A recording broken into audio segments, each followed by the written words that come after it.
गुरुद्वारा जन्म स्थान बाबा बुड्ढा जी कत्थू नंगल।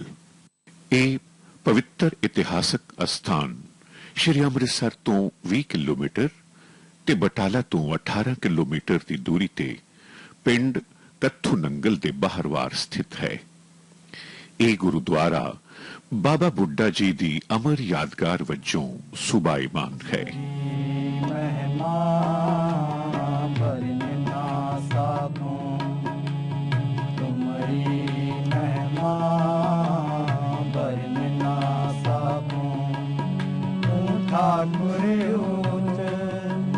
भगवाना तू ठाकुर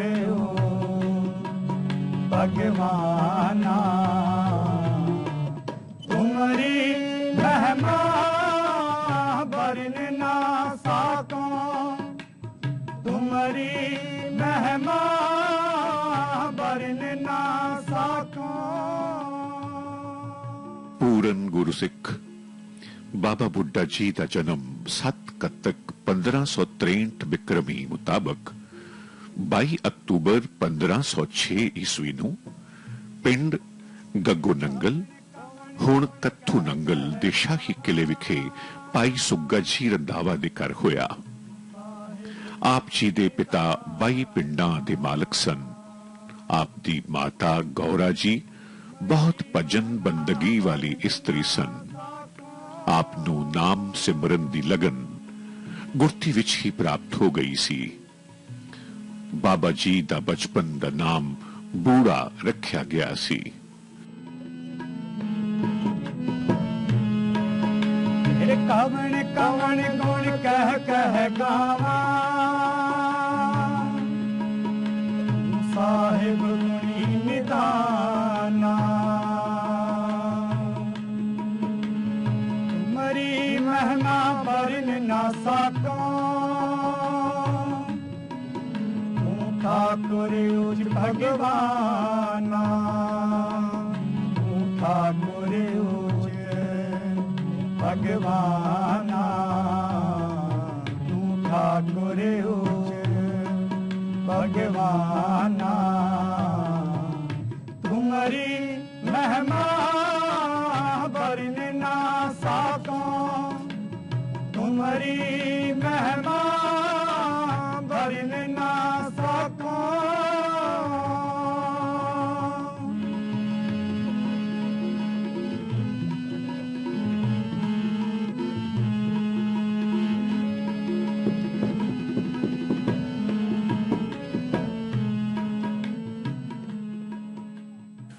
ਬਾਬਾ ਬੁੱਢਾ ਜੀ 13 ਕੁ ਸਾਲ ਦੇ ਸਨ ਜਦੋਂ ਸ੍ਰੀ ਗੁਰੂ ਨਾਨਕ ਦੇਵ ਜੀ ਅਚਲ ਬਟਾਲਾ ਸਿੱਧਾ ਨਾਲ ਗੋਸ਼ਟੀ ਕਰਨ ਤੋਂ ਬਾਅਦ 1519 ਈਸਵੀ ਵਿੱਚ ਕੱਥੂ ਨੰਗਲ ਪੁੱਜੇ ਅਤੇ ਸ਼ਾਹੀ ਕਿਲੇ ਤੋਂ ਪੌਣੀ ਕੁ ਫਰਲਾਂਗ ਦੂਰ ਮੜੀਆਂ ਵਿੱਚ ਜਾ ਡੇਰਾ ਲਾਇਆ, ਜਿੱਥੇ ਬਾਬਾ ਬੁੱਢਾ ਜੀ ਆਪਣੇ ਦਾਦਾ ਗੱਗੋ ਦੀ ਸਮਾਧ ਕੋਲ ਗਾਵਾਂ ਮੱਝਾਂ ਚਾਰਦੇ ਭਗਤੀ ਵਿੱਚ ਲੀਨ ਸਨ। ਗੁਰੂ ਨਾਨਕ ਦੇਵ ਜੀ ਦੇ ਦਰਸ਼ਨ ਕਰਦਿਆਂ ਹੀ ਆਤਮਾ ਵਿੱਚ ਪਰਮਾਤਮਾ ਦੀ ਜੋਤ ਦਾ ਪ੍ਰਕਾਸ਼ ਹੋ ਗਿਆ। ਗੁਰੂ ਸਾਹਿਬ ਨੇ ਨਿੱਕੀ ਉਮਰੇ ਵੱਡੀ ਮੱਤ ਦੀ ਬਖਸ਼ਿਸ਼ ਕਰ ਦਿੱਤੀ ਤੇ ਬੂੜਾ ਦੀ ਥਾਂ ਬੁੱਢਾ ਦਾ ਨਾਮ ਦਿੱਤਾ।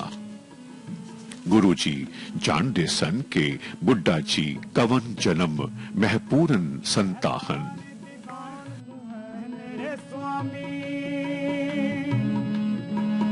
मैं तुझिया कह अरदास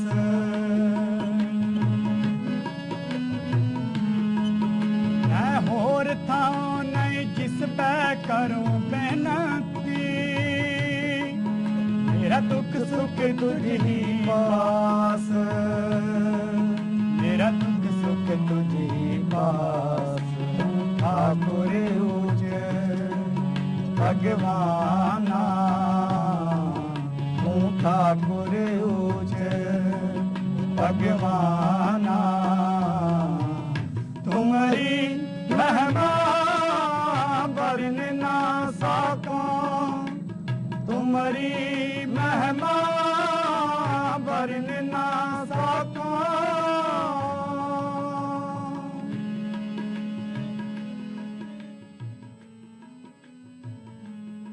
सिख इतिहास विच बाबा बुड्ढा जी एक अजिहे अरशी कुतबी सितारे हन जिन्हां नूं सिख धर्म दे पहले 6 गुरु साहिबान दी संगत मानण ਅਤੇ ਉਹਨਾਂ ਦੀ ਚਰਨ ਧੂੜ ਪ੍ਰਾਪਤ ਕਰਨ ਦਾ ਸੁਭਾਗ ਮਿਲਿਆ। ਉਹਨਾਂ ਦੀ ਦੇਖ ਰੇਖ ਹੇਠ ਸਿੱਖੀ ਦਾ ਜਹਾਜ਼ ਕਈ ਘੁੰਮਣ ਘੇਰੀਆਂ ਵਿੱਚ ਫਸਣ ਤੋਂ ਬਚਿਆ ਤੇ ਕਿਨਾਰੇ ਲੱਗਾ। ਸਿੰਘ ਕਿਤੇ ਤੈ ਰੱਖੇ ਮਨ ਹਰ ਜਪ ਪ੍ਰਮ ਪਾਦੂ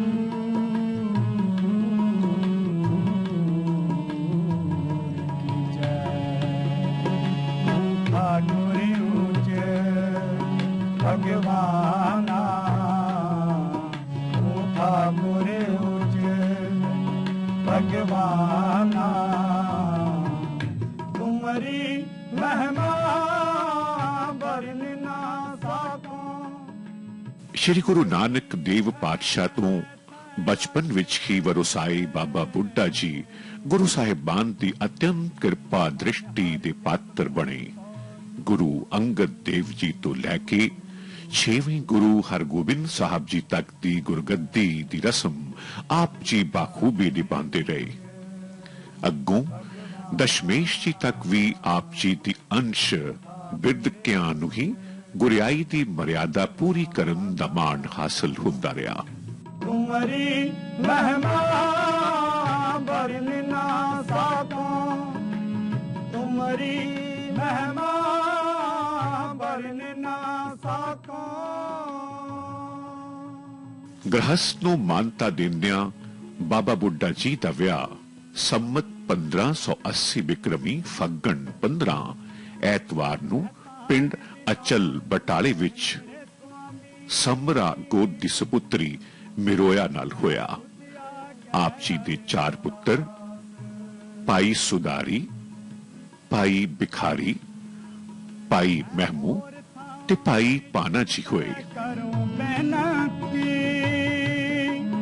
मेरा दुख सुख तुझ ही पास मेरा दुख सुख तुझ ही पास ठाकुर उच भगवाना। ਗ੍ਰਹਸਥੀ ਹੁੰਦਿਆਂ ਹੋਇਆਂ ਵੀ ਆਪ ਗੁਰੂ ਚਰਨਾਂ ਤੋਂ ਪਲ ਵੀ ਪਰਾਂ ਨਹੀਂ ਹੋਏ ਤੇ ਸੇਵਾ ਵਿੱਚ ਆਪਾ ਵਿਲੀਨ ਕਰ ਛੱਡਿਆ।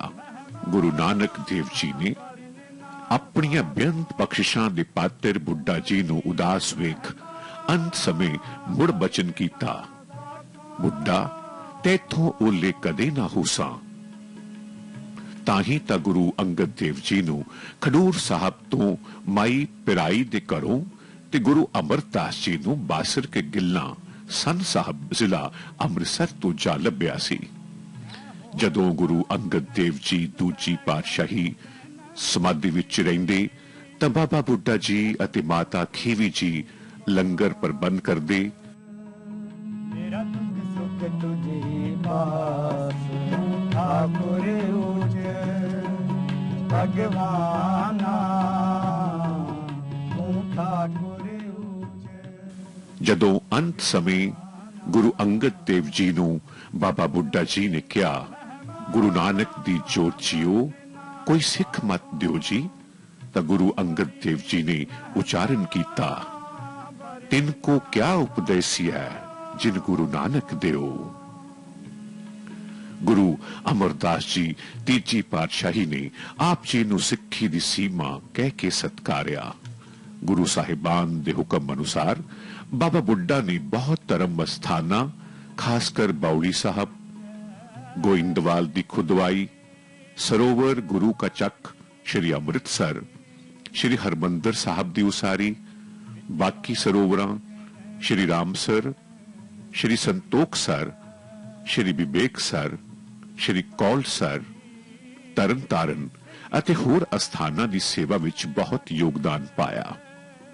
ਸ਼੍ਰੀ ਦਰਬਾਰ ਸਾਹਿਬ ਅੰਮ੍ਰਿਤਸਰ ਦੀ ਪਰਿਕਰਮਾ ਵਿੱਚ ਬੇਰ ਬਾਬਾ ਬੁੱਢਾ ਜੀ ਅੱਜ ਵੀ ਇਸ ਗੱਲ ਦੀ ਗਵਾਹੀ ਭਰਦੀ ਹੈ ਕਿ ਇਸ ਅਸਥਾਨ ਤੇ ਬਿਰਾਜਮਾਨ ਹੋ ਕੇ ਆਪ ਇਸ ਧਰਮ ਸਥਾਨ ਦੇ ਨਿਰਮਾਣ ਵਿੱਚ ਅਗਵਾਈ ਕਰਦੇ ਰਹੇ। ਪੰਚਮ ਪਾਤਸ਼ਾਹ ਸ਼੍ਰੀ ਗੁਰੂ ਅਰਜਨ ਦੇਵ ਜੀ ਨੇ श्री गुरु ग्रंथ साहब की बीड़ तैयार करन उपरंत पहले ग्रंथी बाबा बुड्ढा जी नूं थापिया। गुरु साहब जानते सन कि बाबा बुड्ढा जी ही हन जो पूरी तरह निष्कपट निरछल सेवा विच परबीन अते गुरु घर दे अनिन्न सेवक हन। पंचम पातशाह दी शहादत उपरंत हरगोबिंद साहब जी नूं गुरियाई देण दी मर्यादा समय वक्त दी नजाकत नूं समझदियां मीरी पीरी दियां 2 तलवारां तारन करवाइयां। श्री हरमंदिर साहब दे ऐन सामने बाबा बुड्ढा जी, भाई गुरदास जी अते 6वें गुरु हरगोबिंद साहब जी ने खुद अपने हत्थीं अकाल बुंगे दा निर्माण कीता। बाबा बुड्ढा जी दा अंतिम समा उन्हां दे अपने हत्थीं वसाए नगर चंडे रमदास विच आया। गुरु हरगोबिंद साहब जी ने अपने हत्थीं बाबा जी दा सुंदर विमान सजाया ते सारा कारज कीता। बाबा बुड्ढा जी गुरु नानक देव जी दी अपार कृपा सदका गुरु घर दे अनिन्न सेवक, परोपकारी, पूर्ण ब्रह्म ज्ञानी, विद्वान, दूरंदेश अते सिख धर्म दे प्रचार ते प्रसार करन वाले महान उसरइये सन। दुध पुत दे दाते बाबा बुड्ढा जी नाल संबंधित बीड़ साहब वो पावन अस्थान है जिथे गुरु अर्जन देव जी दे महल माता गंगा जी नंगे पैरी अमृतसर तो मिस्से प्रशादे, लस्सी, गंडे, मक्खन आदि सिर ते रख के पुज्जे सन। ते पूर्ण ब्रह्म ज्ञानी त्रिकालदर्शी बाबा बुड्ढा जी ने प्रशादा छक के खुशी विच महाबली योद्धा दल पंजन सूरमा पुत्र होण दा वचन कीता सी। बाबा जी दे इलाही बचना सदका मीरी पीरी दे मालक अकाल तख्त साहब दे शहनशाह साहब श्री गुरु हरगोबिंद साहब जी ने अवतार धारिया सी। हर साल अस्सू दी 21-22 ਨੂੰ बहुत भारी मेला लगता है। सारियां संगतां गज के आखो वाहिगुरु जी का खालसा वाहिगुरु जी की फतेह। इस पावन स्थान उत्ते अज हाजरी पा रहे हैं। धन धन बाबा बुढ़ा साहब जी जदों इस स्थान उत्ते जन्म धारण किया, माता गौरा जी दे कुखों अते पिता सुगा जी दे घर विच जिवें उन्हां ने जन्म धारण किया उस वेले दा वातावरण कवि दी कलम ने इउं लिखिया वे। कबीर मेरा मुझ में किश नहीं, जो किश है सो तेरा, तेरा तुझको सौंपते क्या लागा मेरा। सन 1563 कत्ते सी सच दा सी चन चढ़िया रल, परियां ने फुल बरसाए देवतियां दर्श करिया। भगती भगती ते मिल गई शक्ति ते लगे बड़ा होर हारिया। सत कत्ते नू शिकार माता गौरा दे बूढ़े ने जन्म तारिया। सन 1563 कत्ते सी सच दा सी चन चढ़िया रल, परियां ने फुल बरसाए देवतियां दर्श करिया। कीती भगती ते मिल गई शक्ति ते लगे बड़ा होर हारिया। सत कत्ते नू सी माता गौरा दे बूढ़े ने जन्म तारिया।